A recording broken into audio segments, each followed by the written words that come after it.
പാലക്കാട്ട് അധ്യാപകനെ മരിച്ച നിലയിൽ കണ്ടെത്തി. Mannarkkad MES higher secondary school അധ്യാപകനും ഇടുക്കി സ്വദേശിയുമായ ഷിബുവിനെയാണ് താമസ സ്ഥലത്ത് മരിച്ച നിലയിൽ കണ്ടെത്തിയത്. ചുങ്കത്തെ ഫ്ളാറ്റിൽ ബാൽക്കണിയിൽ നിന്ന് വീണ നിലയ്ക്ക് മൃതദേഹം കണ്ടെത്തുകയായിരുന്നു. ഇക്ബാൽ അറക്കൽ വിവരങ്ങളുമായി. ഇക്ബാൽ, എങ്ങനെയാണ് ഈ മരണം സംഭവിച്ചതെന്നാണ് ഇപ്പോൾ പോലീസ് പറയുന്നത്?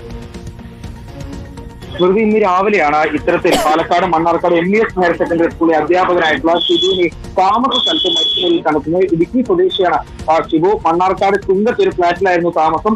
ഈ ഫ്ളാറ്റിലെ ബാൽക്കണിയിൽ നിന്നും നിലത്തേക്ക് വീണ നിലയിലാണ് ഷിബുവിന്റെ മൃതദേഹം കണ്ടെത്തുന്നത്. ഉടൻ തന്നെ മറ്റ് ആളുകളുടെ സഹായത്തോടുകൂടി മൃതദേഹം മണ്ണാർക്കാട് താലൂക്ക് ആശുപത്രിയിലേക്ക് മാറ്റുകയായിരുന്നു. ഏതായാലും പോസ്റ്റ്മോർട്ടം നടപടികൾ പൂർത്തീകരിച്ചതിനു ശേഷം മാത്രമേ മരണകാരണം വ്യക്തമാകൂ എന്നുള്ളതാണ് നിലവിൽ മണ്ണാർക്കാട് പോലീസ് അറിയിക്കുകയും ചെയ്തിട്ടുള്ളത്. പോസ്റ്റ്മോർട്ടം നടപടികൾക്കായി നിലവിൽ ഷിബുവിന്റെ മൃതദേഹം പാലക്കാട് ജില്ലാ ആശുപത്രിയിലേക്കാണ് മാറ്റുകയും ചെയ്തിട്ടുള്ളത്. മണ്ണാർക്കാട് MES ഹയർ സെക്കൻഡറി സ്കൂളിലെ അധ്യാപകനാണ് ഇടുക്കി സ്വദേശിയായിട്ടുള്ള ഷിബു. ഇന്ന് രാവിലെയാണ് താമസ സ്ഥലത്ത് വെച്ച് ഷിബുവിനെ മരിച്ച നിലയിൽ കണ്ടെത്തുന്നത്. ശരി, ഇക്ബാൽ അറക്കലാണ് വിവരങ്ങൾ നൽകിയത്.